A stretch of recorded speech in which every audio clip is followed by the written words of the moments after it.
Can you process what unfolded? Yeah, I mean, I had the man weak in the knees, I guess, so. All jokes aside, I just hope he's good, I know Conor been battling some stuff. Looked like he really been changing.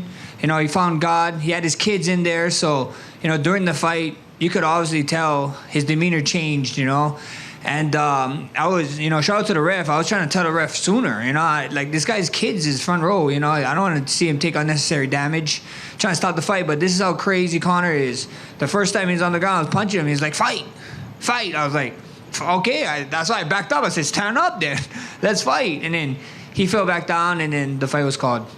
I mean, you've been in the UFC octagon more than anybody, right? But I just wonder, you knew you had a wounded guy, but it's almost hard for you to stay mentally focused. Like, hold on, remember what we're here to do. I got to go hurt this guy. Not at all, we killers. We're killers. But at the end of the day, I'm a human being, I think so. That's why I'm so loved in this sport, because I can actually separate the fighter from the person. So when I saw him hurt, I was like, man, come on. Like, you call this. He was done, and he wanted to fight.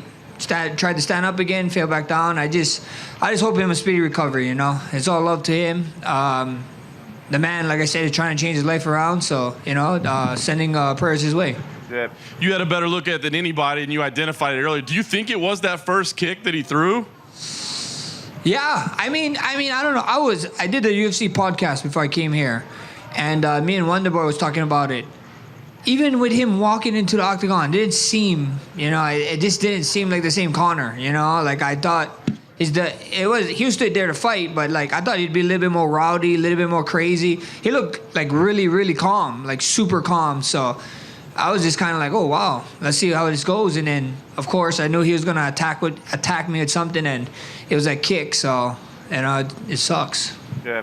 I mean, you called for the trilogy, right? I'm sure there's several million reasons why that would make sense to you. But, I mean, is there any part of you that's like, I don't know if that really does make sense to go fight that guy? Nah, bro. He was talking about this 170 domain. I put in this 170 work.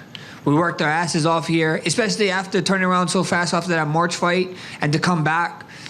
I wanna feel this domain that he's talking about, this 170 Conor that he's talking about, this different world. That's what I want. So I know I want to see what his injury is, and as for me, I'm down to come back 2027. With that March fight and this fight, I know I came out unscathed, but I owe my family some time. I owe my wife and my son some time, some family time. So that's why I focus. You guys are gonna see Bless return in 2027.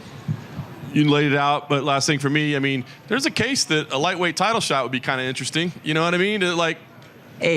Hey, you said it, and I would love that. So I'm on the same boat as the 155 champ. I heard he's not coming back to next year too, so we might be on the same cruise. Max, can you just go back? You had said what Conor was saying. He was saying, fight, let's go. But can you just walk us through when you were talking to the ref, telling him, hey, his kids are in the audience. Did you actually say that to the ref? I don't want, or what did the ref say? Yeah, I told the ref, ref, stop the fight. He doesn't want to fight. I was like, bro, his demeanor is right. And then he said fight the first time. So I was like, okay, stand up. So I backed up, he stand up, and then he tried to do this hop step where he hop forward, hop back, and then he did it again. And then when he went back, he just kind of grabbed his leg, and he screamed. He said, and I was telling the ref, come on, bro. Like, what you want me to do? Keep it? Like, this guy he brought his kids to the fight. You know what I mean? Like, I ain't trying to beat up a wounded dog.